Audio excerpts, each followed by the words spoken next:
नमस्कार, मानदेश भूषण यूट्यूब चॅनलमध्ये सर्वप्रथम आपले सर्वांचे स्वागत।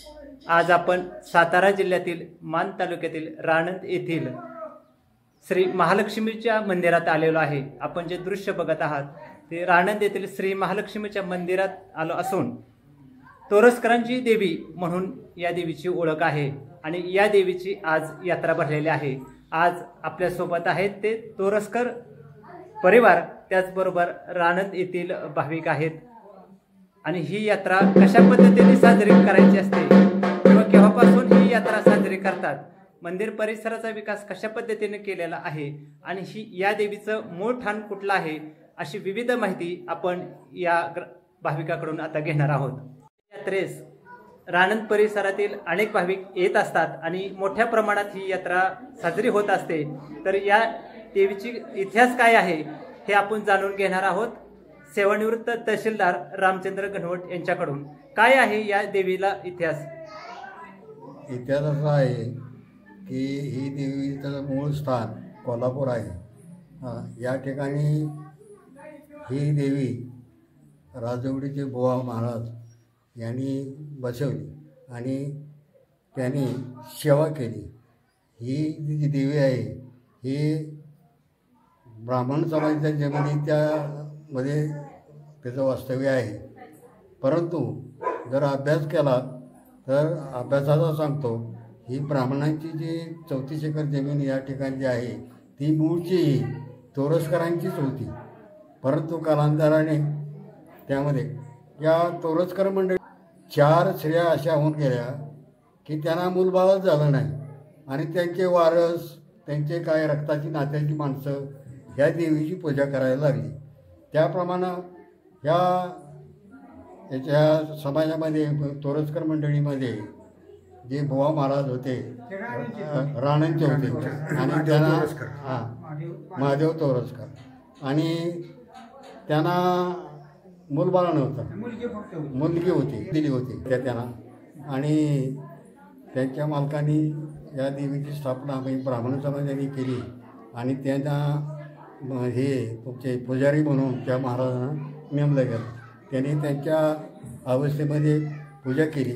शेवटी त्यांनी जेव्हा ध्येय सोडला त्यावेळेला त्यांना वारस कोणी नव्हतं, त्या तोरसकर मंडळींना वारस धरून ग्रंथग्राह्य धरून त्यांनी ते जो विधी जे केला पाणी पाजण्याचा वगैरे ते तोरसकर मंडळी केली। तेव्हापासून ही तोरसकर मंडळी या देवीचे पुजारी म्हणून गणले गेले आहेत आणि ते अत्यंत चांगली माणसं आहेत आणि ती पूर्वापार चांगलीच आहेत असं आहे। मंदिर परिसरामध्ये जे योगदान आहे आणि या योगदानामध्ये भर टाकत ग्रामस्थांच्या अर्थात मळकरांच्या सहकार्यानं मंदिर परिसर अर्थात मंदिर आणि शिखर कळस असा जो परिसराचा विकास केलेला आहे किंवा या विकासामध्ये जी भर टाकलेली आहे सर्वांच्या सहकार्याने, ते नवनाथ शेठ तोरसकर अर्थात नाना आपल्याला माहिती देत आहेत। सर्वप्रथम माझे वडील कैलासवासी ज्योतिराम अप्पाजी तोरसकर यांच्याकडे मंदिराचे देवीचे पुजारी म्हणून हे आलेलं होतं आणि त्यानंतर आम्ही लहान असताना वडिलांच्या बरोबर मंदिरात इकडे येत होतो आणि कालांतराने मंदिर परिसर जरा म्हणजे जीर्ण झालेलं होतं, पडलेलं होतं आणि माझी श्रद्धा लहानपणापासून या देवीवर असल्यामुळे मी मनात विचार केला या मंदिराचा जीर्णोद्धार आपल्या वडिलांच्या स्मरणार्थ करायचा आणि ही कल्पना मी मळेकरांना बोलून दाखवली आणि त्यांनी काही हरकत नाही करा असे सांगितले आणि हे सर्व तिच्याच आशीर्वादाने हे सर्व कार्य सिद्धीस गेलेलं आहे. फक्त शिखर बांधकामासाठी मळेकरांनी खूप मोठं योगदान दिलेलं आहे आणि बाकीचं काम हे जीर्णोद्धाराचं काम हे माझ्या वडिलांच्या स्मरणार्थ मी केलेलं आहे. मानदेश भूषणशी बोलत आहेत ते बापूराव शिंदे सर, तुम्ही लहानपणापासून जी यात्रा बघत आहात ते आतापर्यंत, तर पहिली आणि आताची यात्रा कशी होती किंवा कशा पद्धतीने भरत आहे?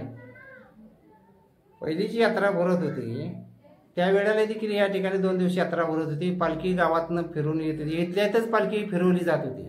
त्यावेळेला दुकानं वगैरे सगळी होती. काही कालांतरानंतर ही काय होती, यात्रा बंद झाली, पालखी बंद झाली.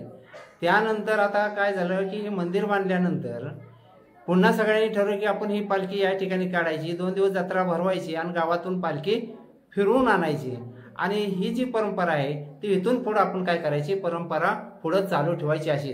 त्याच्यामध्ये काय बदल झाला तर पुढं आणखी वाढत जायचं आणि जसजशी जत्रा मोठी कशी होईल, माणसं जास्त कशी येतील आणि ह्या देवस्थानाचा प्रसिद्धी कशी जास्त मिळावी या हेतूनं सर्वांचा प्रयत्न चालू आहे.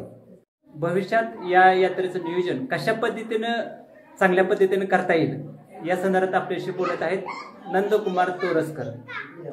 प्रथम नमस्कार. आम्ही म्हणजे महालक्ष्मीची जेवढी जास्त मोठ्यात मोठी यात्रा भरवण्याचं काम सगळे एकत्र मळ्यातील शिंदे असतील, तोरसकर, फडतरे सगळे एकत्र येऊन जसे जास्तीत जास्त यात्रा मोठी भरेल याचं सहकार्य सगळ्यांच्याकडून मला म्हणजे या सगळ्यांना लाभावं अशी मी देवीच्या चरणी प्रार्थना करतो. आणि एवढं 2 राणंद नगरीतील तोरसकरांची देवी म्हणून या देवीची ओळख आहे आणि या देवीची आपल्याला सविस्तर माहिती, त्याचबरोबर या देवीची यात्रा केव्हा भरते आणि मंदिर परिसराचा विकास कशा पद्धतीने केलेला आहे ते आपल्याला या ग्रामस्थांनी माहिती दिलेली आहे. तर त्यांना धन्यवाद आणि त्यांच्या अर्थात श्री महालक्ष्मी देवीस यात्रेत येणाऱ्या सर्व भाविकांचे मानदेश भूषण यूट्यूब चॅनलतर्फे मनापासून स्वागत.